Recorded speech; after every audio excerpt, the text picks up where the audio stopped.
Hey there, and welcome to Family Revenge. We're so glad you're here. Don't forget to like and subscribe so you can stay with us for every twist and turn. Let's jump right in. The envelope was heavy, thick, just the kind of paper that sent a chill down your spine.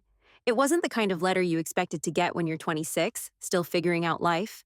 The kind of letter that always felt like bad news. The kind you brace for. I turned it over in my hands, feeling the roughness of the paper under my fingertips, the weight of it pressing against my palm. The return address was a law firm downtown, its name too formal, too distant. For a second, I thought it might be another condolence card, another sympathy message for my grandmother. I wasn't wrong in expecting some official communication after her death, but this was different. I knew that the moment I slid my finger under the flap. I pulled out the letter and scanned it. Something about the stark black ink on the thick white paper made the words feel more important, more real. It was an invitation to a meeting about my grandmother's estate. A part of me wanted to toss it aside, to pretend it was just some legal formality I didn't need to deal with, but another part of me was frozen, unable to look away. The family house flashed through my mind, tall, old, on the edge of town, as quiet as the woods surrounding it. It smelled like cinnamon and something older, like lavender. I could still remember the feel of the wooden floors beneath my feet and how they creaked with every step. I hadn't been back since the funeral. It felt like a dream, something I wanted to forget. But the letter in my hand made it impossible to ignore any longer. The meeting was scheduled for Monday, and that knot in my stomach told me this wasn't going to be easy. I spent the next few days in a daze, walking around the house, trying to convince myself that whatever came next would be manageable. The walls, filled with my grandmother's photographs, her small knickknacks, felt like strangers now. I couldn't even remember the details of her life. Those tense moments when I was younger, when she was the only one there to raise me, it was all blurry. The house felt like a haunted memory, and the more I thought about it, the more I couldn't figure out why things were so messed up between us. Why didn't I know more about her life? Why had she been so strict? Why had she kept me at arm's length while taking care of me? That confusion only grew as the days dragged on. All I knew was that come Monday, everything was about to change. I parked on the street and sat in the car for a minute, taking a few deep breaths. The law office loomed ahead, sleek and modern, everything about it too polished and cold. I stared at the building for a second longer than necessary, then grabbed my bag and stepped out. My grandmother would have approved of the outfit I'd chosen. Classic black blazer, skirt, nothing too flashy but professional enough to feel like I could face whatever came next. Still, my stomach was tied up in knots. The receptionist barely looked up when I entered, too busy with her computer. Her eyes skimmed over me, then she smiled politely. "May I help you?" "I'm Alex Carter. I have a meeting with Mr. Moore." She nodded and pointed to the hallway. "Third door on the left." I murmured a thanks, walked down the hallway, and knocked lightly on the door before pushing it open. The office was sterile, not in a comforting, clean way, but in a way that made me feel small. The beige walls, the sharp edges of the desk, the leather chairs. Nothing about it felt real, just a room full of paperwork and polished surfaces. Daniel Moore stood when I entered, his hand outstretched. He was in his 50s, older than I remembered, but his face still held the same warmth it did when I was a kid. I shook his hand. "Alex, it's good to see you," he said softly, his voice kind. "I'm sorry for your loss." I nodded, swallowing the lump in my throat. "Thank you," I managed. He motioned to the chair in front of his desk, and I sat down, my fingers gripping the edge of my bag so tightly I thought it might tear. Daniel took a seat across from me, papers already spread out in front of him. He looked at me for a beat, like he was considering what to say before finally speaking. "Your grandmother left very clear instructions about how to proceed. I'll get into that in just a moment." But just as I thought he might start, the door opened behind me and I turned my head, startled. My parents, I hadn't seen them in years. Maybe 4, maybe 5, but it felt like a lifetime. My father looked older than I remembered, his hair mostly gray now, and his eyes were heavy, like they carried more weight than a man his age should. My mother wasn't any better, her thin frame a stark contrast to the woman she'd been before. There was a smile on her lips, but it didn't reach her eyes. I froze. My heart pounded. I hadn't expected them here. I didn't even know if they were involved in any of this. There had been no contact between us for years, not since they'd left me with my grandmother when I was 12. Too young to understand why they disappeared and too hurt to care for a long time after. "Alex," my mother said, her voice brittle. She stepped into the room like she was testing the ground beneath her feet. We Mom, I said before she could finish, my voice cutting through the air sharper than I meant. I couldn't help it. The years of silence, of them just disappearing, came rushing back, flooding the space between us with anger and confusion. My father gave me a tight, uncomfortable smile and sat beside my mother. There was an air of expectancy about them, like they thought they had the right to be there. I sat up straighter, trying to hold it together. I didn't want to show them any weakness, didn't want to give them anything to use against me. I could feel my skin tightening, my throat closing up as the questions started piling up inside me. What the hell were they doing here? Why had they shown up now? Daniel glanced between the three of us, his expression a mix of professionalism and something else. Maybe pity. He cleared his throat and adjusted his glasses. Mr. and Mrs. Carter, I wasn't expecting you, but it's good to see you, of course, he said. But I could tell he was already bracing for something to go wrong. Please, have a seat. There was a long pause, the kind that drags on far too long, until my father finally sat down, followed by my mother. The tension in the room thickened, each second dragging until I was nearly suffocating in it. Daniel cleared his throat again, breaking the silence, but the words were slow to come, like he wasn't sure how to start or where to begin. We'll go over your grandmother's will now, he said, and that's when the weight of what was really happening hit me. This wasn't about grief anymore. This was about money, about ownership, about control. And I knew deep down that the minute the will was read, everything between us, my parents, the house, the inheritance, was going to change. The door clicked shut behind me, and I took a deep breath. We were all here now, ready or not. Daniel cleared his throat and unfolded the first sheet of paper, his voice steady, but laced with a formality that made the whole thing feel even more unreal. I tried to focus, tried to keep up with the legal jargon that was flying over my head, but it was hard to concentrate with everything else churning inside me. The first item on the will, Daniel began, is the property located on Clearwater Beach, including the house, the land, and the associated assets. The beach house, along with all the stocks and liquid assets, will be transferred to Alex Carter, the sole heir. I blinked, the words slowly sinking in. I hadn't expected much, maybe a few things here and there, but nothing on this scale. My grandmother's beach house, the one I'd spent summers in, the one I'd always pictured myself visiting but never actually had, was mine. The weight of the house, the land, the money, it all pressed on me in a way I wasn't ready for.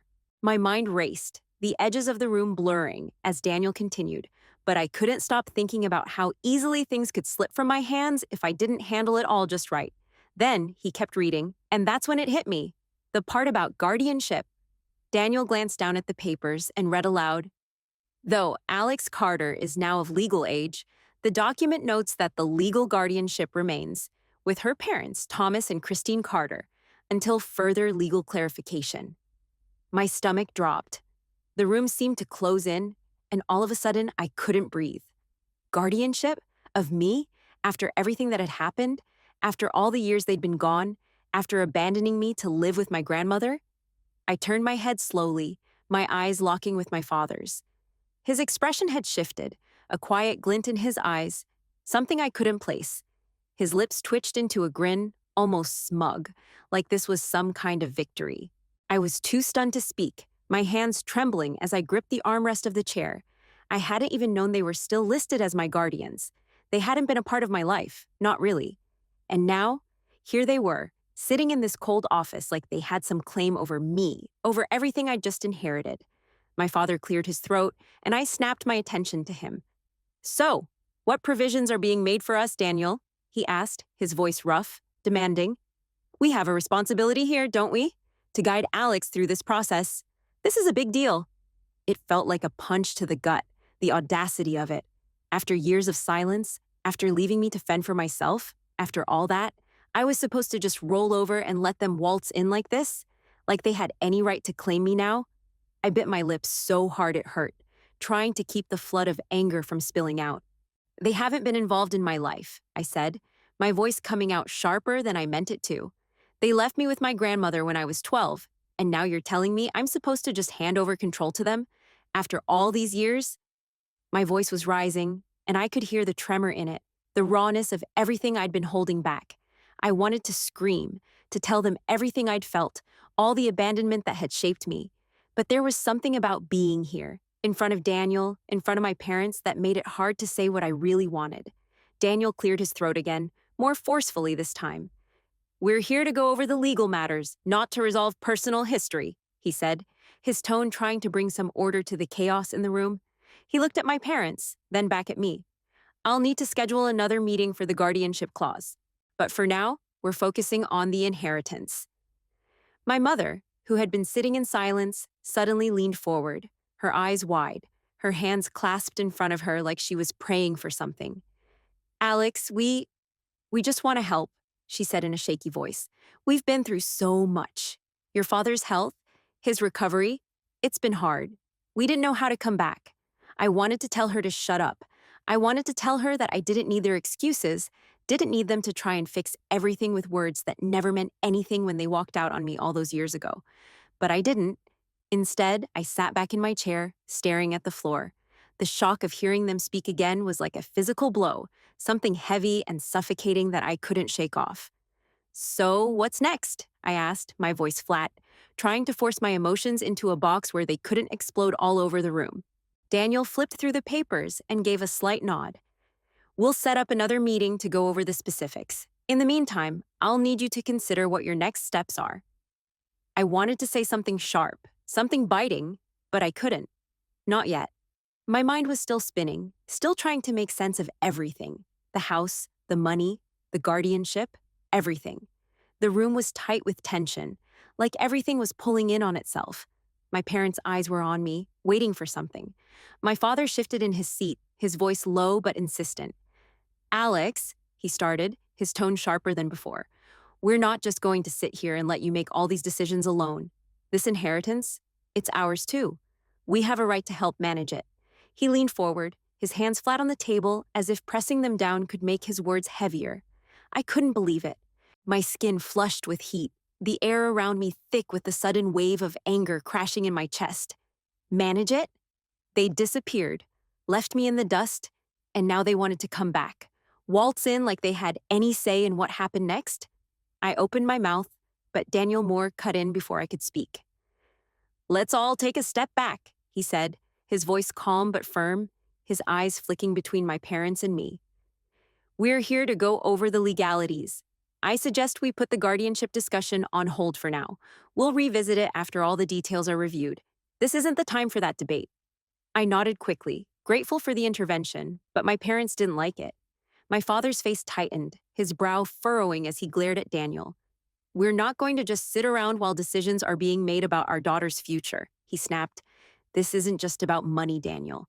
We're still her parents. We've got responsibilities." He threw his hands up like he was pleading, but it wasn't for me. It was for something else, something I wasn't ready to understand. My mother, sitting next to him, turned her pleading eyes on me. Her voice wavered, thin as paper. "Alex, please, we're just trying to help. You don't have to do this alone." Help? That was rich. My whole life they hadn't been there to help, and now they were acting like they had any claim over me, over this inheritance. It took everything in me not to snap, to tear through the mask they were wearing, the fake concern that felt like a lie. Daniel didn't back down. "I understand your concerns," he said, his tone still polite, but that professional edge sharpening with each word. "But this is a legal matter that needs time to be sorted out. We will revisit the issue, but not right now." My father opened his mouth to argue again, but Daniel held up his hand. "This is how it has to be. We'll proceed with the other aspects of the estate.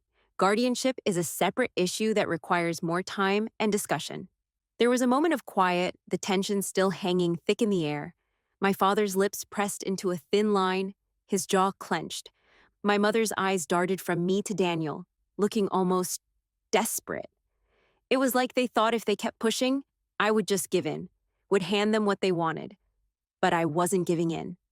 "I think we're done for today," I said, my voice quieter than I wanted it to be, but steady.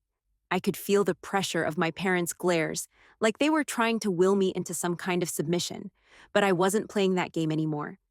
Daniel didn't argue. He stood up, offering a polite smile, like he was trying to smooth things over. "We'll be in touch to set up the next meeting," he said. His words felt like a door closing, final and solid. I didn't look at my parents as I stood up. I grabbed my bag, moving as fast as I could without breaking into a run. They were still talking, still insisting, but I couldn't hear them. My head was spinning, my stomach a tight knot. I needed to get out of there, needed to put some distance between myself and the people who hadn't been there when I needed them most.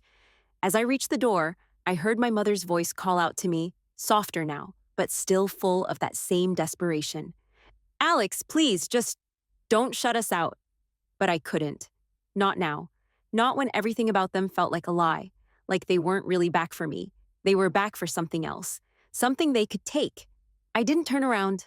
I just stepped out into the hallway and walked out the front door, the sound of their voices fading behind me. My heart was pounding, but I didn't know what I was feeling anymore.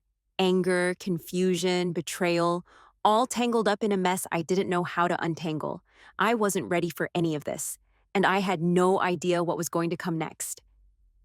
I got to the restaurant early, needing a few minutes to breathe before facing them again.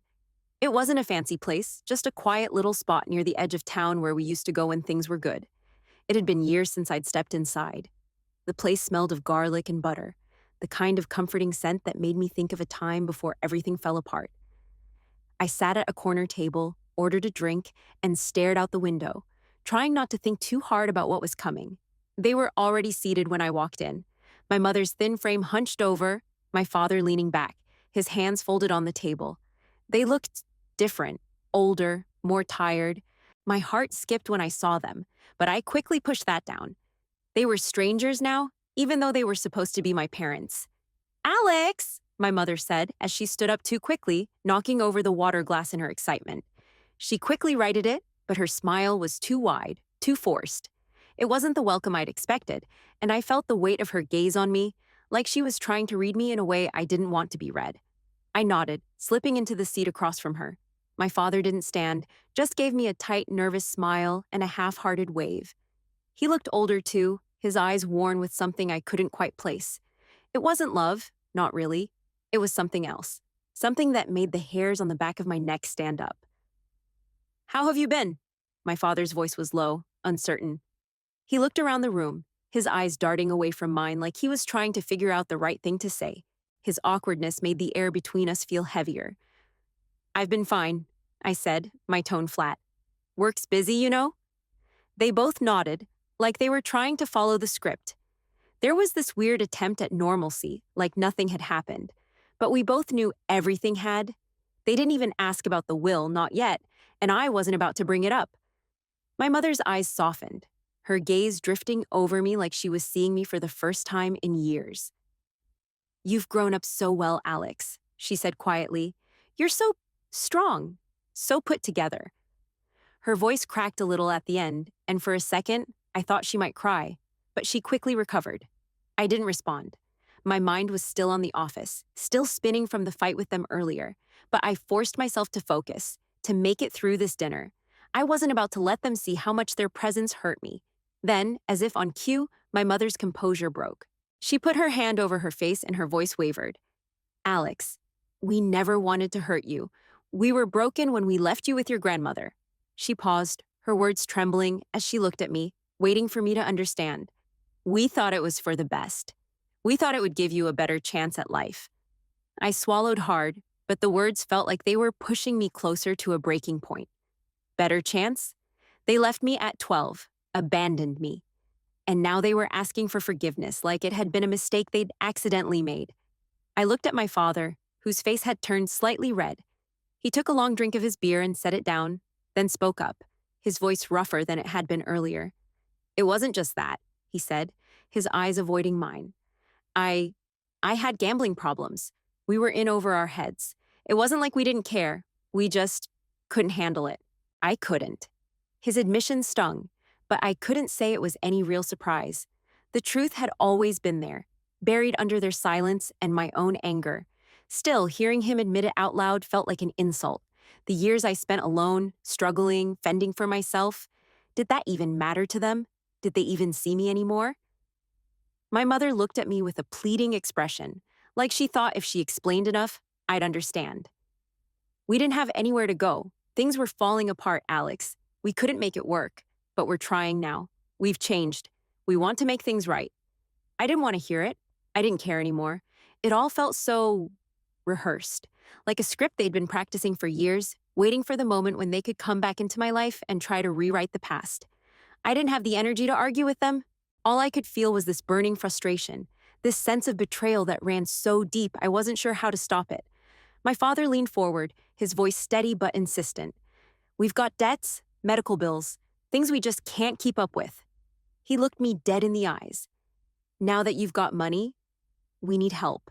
We need to get back on our feet. I felt sick. The words landed with a weight that nearly choked me. They didn't care about me. They never had. They were here for one thing, what I could give them. And now, with my grandmother gone and this inheritance hanging over my head, they thought they could come back and get something out of me. I stood up abruptly, pushing the chair back with a loud scrape that made the whole room stop for a second. My parents stared at me, their faces a mix of confusion and surprise. But I couldn't stay there, not with them anymore. I'm done, I said, my voice firm, but it cracked at the end. You don't get to come back into my life like this. I'm not a damn checkbook for you to balance. Before they could say anything else, I turned and walked out of the restaurant, the door swinging closed behind me. The air in Daniel Moore's office felt colder than it had yesterday, and I could still taste the bitterness of that dinner. My parents' faces haunted me, those pleading eyes, those lies wrapped in regret. I wasn't ready for whatever came next, but I walked into the office anyway, trying to steady my pulse. Daniel stood up when I entered, the same polite smile he always had on, but there was something different in the way he looked at me today. I couldn't tell if it was sympathy or something else. Maybe it didn't matter. Good morning, Alex, he said, motioning for me to sit. His voice was soft, like he was trying to offer me some kind of comfort. I nodded, but my body was stiff, wound tight. I've got something for you. He reached for a letter on the desk, sealed with the kind of wax that reminded me of old books, of things that didn't belong to this world anymore. My grandmother's handwriting was sprawled across the front. I hadn't seen it in years, but I would have known it anywhere. It felt like a punch in the gut. He handed me the envelope, his fingers brushing mine for a moment. Your grandmother wrote this for you. She wanted you to have it, and it's an important part of her wishes. I took the letter, my hands trembling just slightly as I held it. There was something about seeing her handwriting again, the curve of the letters bringing back memories I hadn't even realized I'd been holding on to. I tore the envelope open, half expecting to find something simple. Just a few words of wisdom or advice, maybe. Instead, it was long, dense. I flipped through the pages, trying to focus, but the words didn't make sense at first. My grandmother had been meticulous. Every sentence was perfectly written, every thought structured with the precision I'd come to expect from her. I started reading. My dearest Alex, it began, if you're reading this, it means you are of age and you have come into your inheritance. But more importantly, it means you are ready to know the truth about your family. The next few sentences blurred together. I couldn't process it all at once. My heart raced as the letter revealed things I hadn't known. My grandmother hadn't just been my guardian, she'd adopted me, legally. I was never just her granddaughter. I was her daughter, in the eyes of the law. Everything I thought I knew about my past fell apart right there in that room.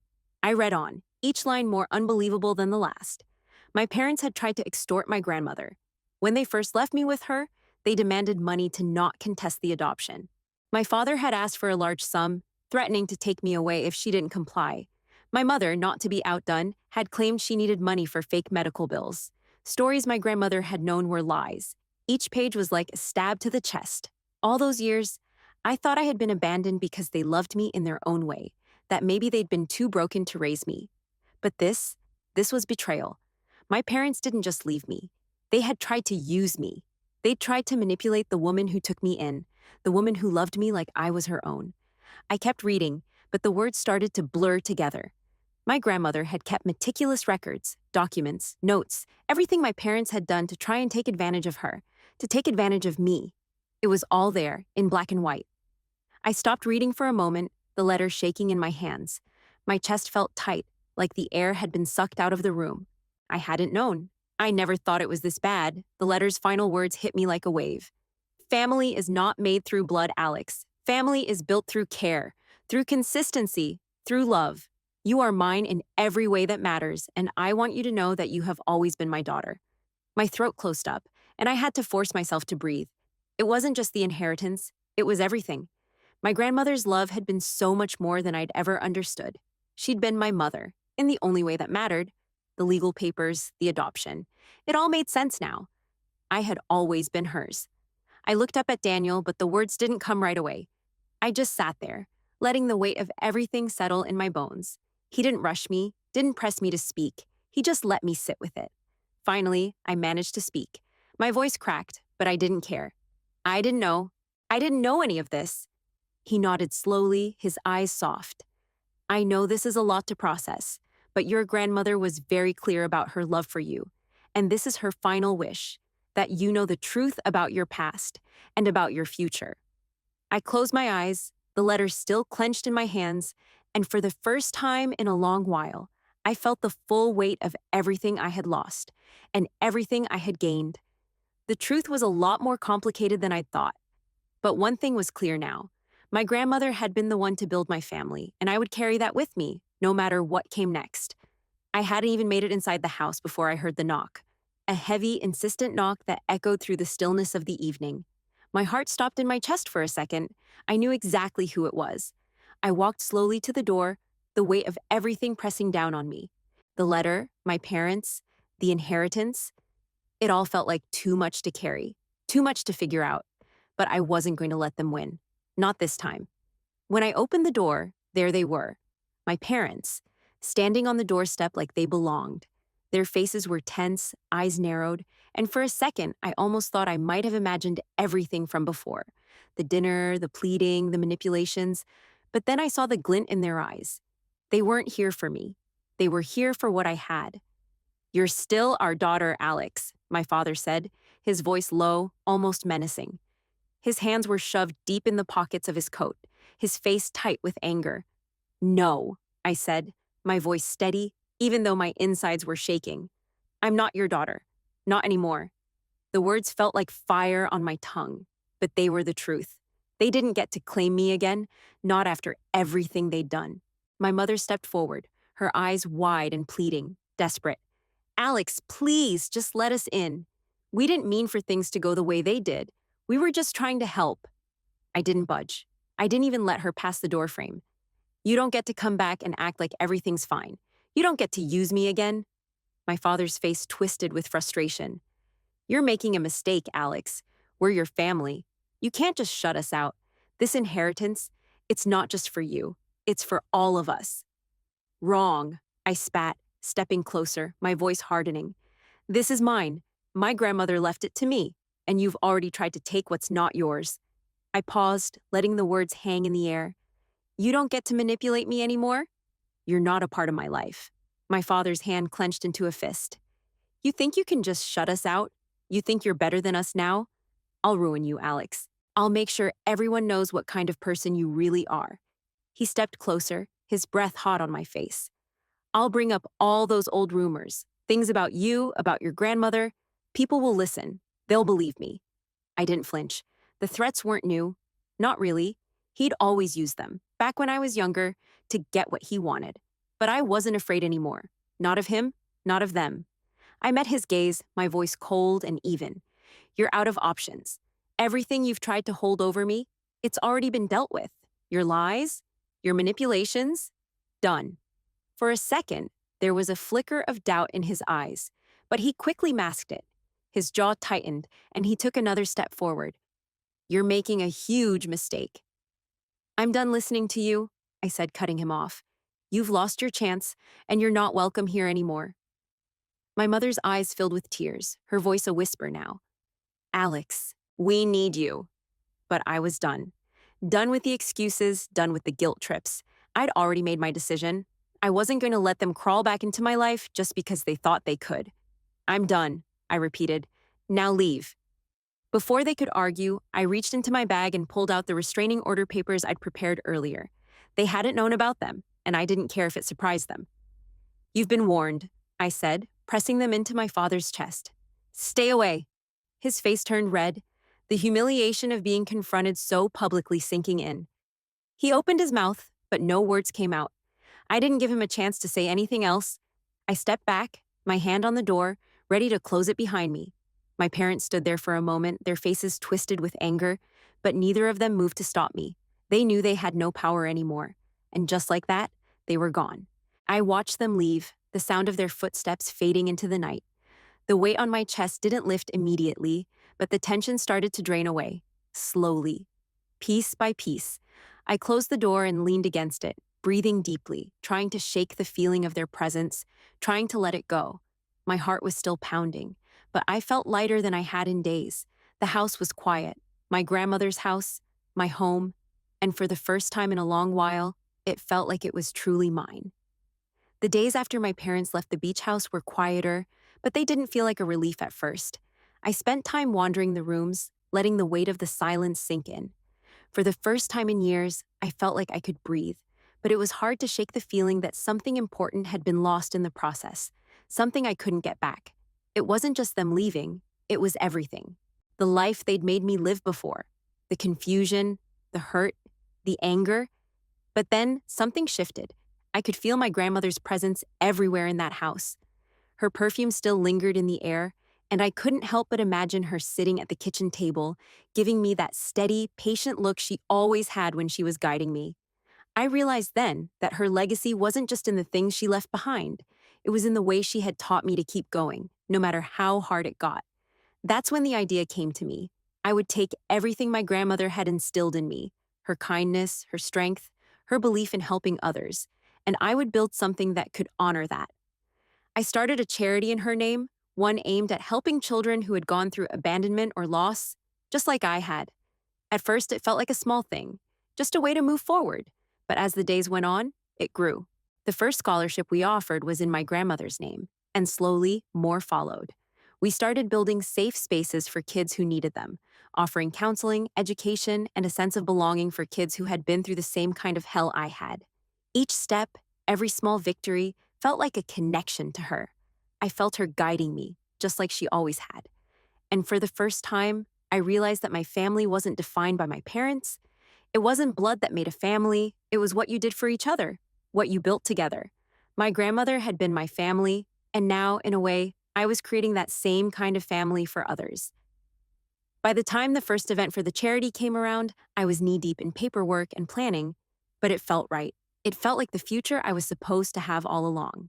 I couldn't change my past, but I could shape the future for these kids, and in doing so, I was healing in ways I hadn't expected. Late one night, I sat at my desk in the office, surrounded by stacks of papers and notes, reviewing the progress we'd made. The walls were lined with pictures of the kids we'd helped, their smiles bright and full of hope. I leaned back in my chair and smiled. It wasn't much, not yet, but it was something real, something that mattered. I'd come a long way since that night at the beach house. My parents were a distant memory now, fading with each passing day. They no longer had power over me. They had tried to define me, to make me feel small, but now it was clear. I wasn't their victim. I was my own person. And I wasn't just surviving. I was building something better, something that would carry my grandmother's legacy forward. I stood up from my desk and walked over to the window, looking out at the city lights in the distance. The future was waiting, and I was finally ready to meet it head on. No more fear, no more lies, just me, the way I always should have been, and a family built on something real.